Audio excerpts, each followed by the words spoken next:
മാറ്റം ആഗ്രഹിക്കാത്തത് ആരല്ലേ?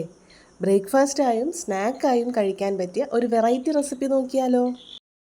ഇതിനു വേണ്ടി ആദ്യം 2 ചെറിയ വേവിച്ച ഉരുളക്കിഴങ്ങാണ് എടുത്തേക്കുന്നത്.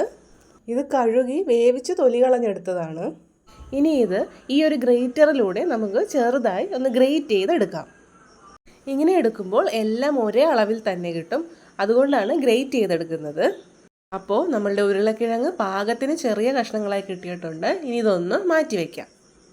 ഇനി ഒരു കടായി വെച്ച് ചൂടാക്കി അതിലേക്ക് 1 ടീസ്പൂൺ അളവിൽ വെളിച്ചെണ്ണ ഒഴിച്ചു കൊടുക്കുന്നുണ്ട്. ഇനി ഇതിലേക്ക് ഒരു ചെറിയ സവോള കനം കുറച്ച് നീളത്തിലരിഞ്ഞത് ചേർത്ത് കൊടുക്കാം. ഈ സവാളയുടെ പച്ചമണം മാത്രം ഒന്ന് മാറിക്കിട്ടിയാൽ മതി. അതല്ലാതെ ഇത് ഒരുപാട് അങ്ങ് ബ്രൗൺ കളർ ആവേണ്ട ആവശ്യമൊന്നുമില്ല. ഈ ഒരു സമയം ഇതിലേക്ക് ഒരു 1/2 ടീസ്പൂണിൽ താഴെ ഉപ്പ് ചേർത്ത് കൊടുക്കാം. ഇനി ഇതൊന്ന് വഴറ്റിയതിന് ശേഷം ഇതിലേക്ക് ഇനി കുറച്ച് ക്രഷ്ഡ് ചില്ലി കൂടി ചേർത്ത് കൊടുക്കുന്നുണ്ട്. ഇനി ഇതൊന്ന് ഇളക്കി കൊടുക്കാം. ആ മുളകൊന്ന് ചെറുതായി ഒന്ന് മൂത്ത് വരട്ടെ. അപ്പോൾ ഏകദേശം നമ്മളുടെ പാകമായിട്ടുണ്ട്. ഇതൊക്കെയാണ്. ഇനി ഫ്ലെയിം ഓഫ് ചെയ്യാം. ഇനി ഒരു ബൗളിലേക്ക് നേരത്തെ ഗ്രേറ്റ് ചെയ്ത ഉരുളക്കിഴങ്ങ് ചേർത്ത് കൊടുക്കാം. അതിനോടൊപ്പം തന്നെ നമ്മൾ വഴറ്റിയെടുത്ത സവോള കൂടി ചേർക്കാം. കൂടെ കുറച്ച് മല്ലിയിലയും കറിവേപ്പിലയും ചെറുതായി നുറുക്കിയത് കൂടി ചേർത്ത് കൊടുക്കുന്നുണ്ട്. ഇനി ഒരു നുള്ളു മഞ്ഞൾപ്പൊടിയും ഒരു 1/4 ടീസ്പൂൺ അളവിൽ ഉപ്പ് കൂടി ചേർത്ത് ഇതൊന്ന് നല്ലതുപോലെ ഇളക്കി യോജിപ്പിച്ചെടുക്കാം. ഇതൊരു സ്പൂൺ വെച്ചോ അതല്ലേ നമ്മളുടെ കൈ വെച്ച് തന്നെ ഒന്ന് മിക്സ് ചെയ്തെടുത്താൽ മതി. ഞാനിത് കൈ വെച്ച് തന്നെ ഒന്ന് മിക്സ് ചെയ്ത് കൊടുക്കുന്നുണ്ട്. ഈ സവോളയും കിഴങ്ങും എല്ലാം വെന്തതാണ്. അതിൻ്റെ പേരിൽ തന്നെ ഇത് കൈ വെച്ചൊന്ന് കുഴയ്ക്കുമ്പോഴത്തേക്കും നല്ലതുപോലെ യോജിച്ച് കിട്ടും. അപ്പോൾ നമ്മളുടെ ഈ മിക്സ് റെഡി ആയിട്ടുണ്ട്. ഇനി ഇതൊന്ന് മാറ്റി വെച്ചതിന് ശേഷം ഒരു ബൗളിലേക്ക് 1 കപ്പ് അളവിൽ ഗോതമ്പ് പൊടി ചേർത്ത് കൊടുക്കാം. അതേ കപ്പിൽ തന്നെ വെള്ളം ചേർത്ത് കൊടുക്കുന്നുണ്ട്. അതുപോലെ തന്നെ ആവശ്യത്തിന് ഉപ്പ് കൂടി ചേർത്ത് ഒന്ന് നല്ലതുപോലെ ഇളക്കി യോജിപ്പിച്ചെടുക്കാം. നല്ലൊരു തിക്ക് ബാറ്റർ ആവുന്നത് വരെ ഈ വിസ്ക് വെച്ച് തന്നെ ഇളക്കിയെടുക്കാം. അപ്പോൾ കട്ടകളൊന്നും ഇല്ലാതെ നമുക്ക് ഈ ബാറ്റർ റെഡിയായി കിട്ടിയിട്ടുണ്ട്. ഇതാണ് ഇതിൻ്റെ ഒരു പരുവം. നമ്മളുടെ ദോശ ബാറ്ററിനേക്കാളും കുറച്ചുകൂടി തിക്കായിട്ടുള്ളൊരു കൺസിസ്റ്റൻസിയാണ്. അപ്പോൾ അഥവാ നിങ്ങൾക്ക് ആ ഒഴിച്ച 1 കപ്പ് വെള്ളം പോരാന്നുണ്ടെങ്കിൽ അല്പം കൂടി വെള്ളം ചേർത്ത് ആ ഒരു പരുവത്തിൽ തന്നെ കറക്കിയെടുക്കണേ. ഇനി ഒരു പാൻ വെച്ച് അതൊന്ന് ചൂടായി വരുമ്പോൾ നമ്മളിപ്പോൾ കലക്കി വെച്ച ബാറ്ററിൽ നിന്ന് 1 തവി മാവ് ഒഴിച്ചു കൊടുക്കാം. എന്നിട്ട് ദോശയൊക്കെ പരത്തുന്നത് പോലെ ഇതുപോലെ ഒന്ന് പരത്തി കൊടുക്കാം. ഒരുപാട് നൈസായിട്ട് പരത്തരുത്.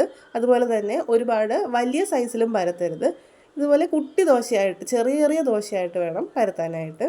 അപ്പോൾ അതിൻ്റെ ഒരു സൈഡ് ഒന്ന് വാടി വന്നിട്ടുണ്ട്. നമുക്കത് തിരിച്ചിട്ട് കൊടുക്കാം. ഇതൊന്ന് വെന്ത് വരണം. അതിനുവേണ്ടി 1-2 വട്ടം ഇങ്ങനെ തിരിച്ചും മറിച്ചും ഒന്ന് ഇട്ട് കൊടുക്കാം. ഒരുപാടൊന്നും മുരിഞ്ഞു വരെയൊന്നും വേണ്ട. ജസ്റ്റ് ഒന്ന് വെന്ത് കിട്ടിയാൽ മതി. അപ്പോൾ ഈ ഒരു പരുവം കറക്റ്റാണ്. നമുക്കത് വെന്ത് ലൈറ്റായിട്ടൊന്ന് മുരിഞ്ഞു കൂടി കിട്ടിയിട്ടുണ്ട്. ഒരുപാട് മുരിയണ്ട. അപ്പോൾ ആ ബാറ്റർ വെച്ച് ബാക്കിയുള്ളതെല്ലാം ഇതുപോലെ തന്നെ ചുട്ടെടുക്കാം. ഇനി ഈ ദോശ ഓരോന്നായി എടുത്ത് ഇതിൽ ഫില്ലിംഗ് വെച്ച് കൊടുക്കാം. ഇനി ഇതിലേക്ക് അല്പം ചില്ലി ടൊമാറ്റോ സോസ് സ്പ്രെഡ് ചെയ്ത് കൊടുക്കുന്നുണ്ട്.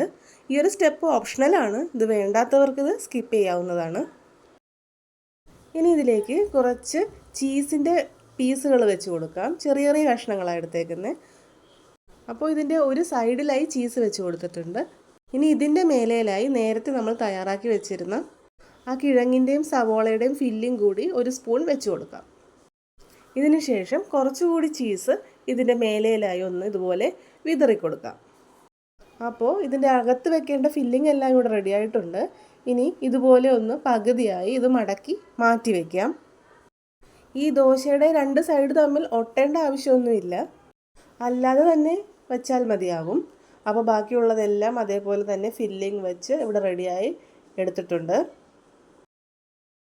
ഇനി ഒരു പാൻ ചൂടായി വരുമ്പോൾ ഇതിലേക്ക് ഓരോന്നും നമുക്ക് വെച്ച് കൊടുക്കാം.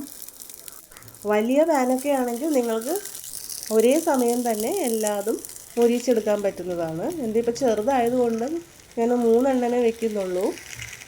ഇനി അതിൻ്റെ മേലയിലേക്ക് കുറച്ച് എണ്ണ തൂവിക്കൊടുക്കാം. ഏതെണ്ണ വേണേലും ഉപയോഗിക്കാം. എണ്ണയോ ബട്ടറോ എന്ത് വേണേലും നിങ്ങൾക്ക് യൂസ് ചെയ്യാവുന്നതാണ്. ഞാൻ കുറച്ച് വെളിച്ചെണ്ണയാണ് എടുത്തേക്കുന്നത്. ഇതിൻ്റെ ഒരു വശം ഒന്ന് മൊരിഞ്ഞ് വരുമ്പോൾ ഇതുപോലെ ഒന്ന് തിരിച്ചിട്ട് കൊടുക്കാം. ഇത് മീഡിയം ഫ്ലെയിമിൻ്റെയും ഹൈ ഫ്ലെയിമിൻ്റെയും ഇടയിലിട്ട് വേവിച്ചെടുക്കുന്നതാണ് കുറച്ചുകൂടി നല്ലത്. അപ്പോൾ രണ്ട് വശവും മൊരിഞ്ഞ് വന്നിട്ടുണ്ട്. നമുക്കിത് ഒന്നുകൂടി ഒന്ന് തിരിച്ചിട്ട് കൊടുക്കാം. അപ്പോൾ ഇങ്ങനെ ഇത് 1-2 വട്ടം തിരിച്ചും മറിച്ചും ഒക്കെ ഇട്ടൊന്ന് മൊരിച്ചെടുക്കുമ്പോൾ ഇത് കുറച്ച് ക്രിസ്പി ആയിട്ടിരിക്കും. അങ്ങനെ കഴിക്കാനാണ് ഇത് കുറച്ചുകൂടി ടേസ്റ്റ്. ഒരു 5 മിനിറ്റ് നേരം ഇതിങ്ങനെ മൊരിച്ചെടുക്കുമ്പോഴേക്കും ഇത് കറക്റ്റ് പാകമാവും. അപ്പോൾ ഇത് നമുക്ക് പാകത്തിന് മൊരിഞ്ഞ് കിട്ടിയിട്ടുണ്ട്. നമുക്കിനി ഇതൊന്ന് സെർവിങ് പ്ലേറ്റിലോട്ട് മാറ്റാം. എല്ലാം എടുത്തു മാറ്റി ബാക്കിയുള്ളതും ഇതുപോലെ തന്നെ ചെറുതായി റോസ്റ്റ് ചെയ്ത് മൊരിച്ചെടുക്കുക. അപ്പോൾ നമ്മളുടെ ഈ സ്നാക്ക് ഇവിടെ റെഡി ആയിട്ടുണ്ട്. ഇത് ബ്രേക്ക്ഫാസ്റ്റായും സ്നാക്കായും ഒക്കെ കഴിക്കാൻ പറ്റുന്ന ഒരു അടിപൊളി റെസിപ്പിയാണിത്. കുട്ടികൾക്കൊക്കെ സ്കൂളിൽ ടിഫിനായി കൊടുത്തു വിടാൻ പറ്റുന്ന വെറൈറ്റി സ്നാക്ക് കൂടിയാണ്. അപ്പോൾ എല്ലാ ദിവസവും ഒരേ ടൈപ്പ് ബ്രേക്ക്ഫാസ്റ്റൊക്കെ കഴിച്ച് മടുത്തവർക്കും ട്രൈ ചെയ്യാൻ പറ്റുന്ന ഒരു ഈസി റെസിപ്പി കൂടിയാണിത്. ഈ ഒരു റെസിപ്പി നിങ്ങൾക്ക് ഇഷ്ടമായെങ്കിൽ ഫീഡ്ബാക്കുകൾ കമൻറ്റായി ഞങ്ങളെ അറിയിക്കണേ. ഒപ്പം തന്നെ ലൈക്കും സബ്സ്ക്രൈബും ചെയ്ത് നമ്മളെ ഒന്ന് സപ്പോർട്ട് കൂടി ചെയ്യണേ. ഇനി അടുത്തൊരു വീഡിയോയിൽ കാണാം. എല്ലാവരും ഹാപ്പി ആയിട്ടിരിക്കൂ. Thank you.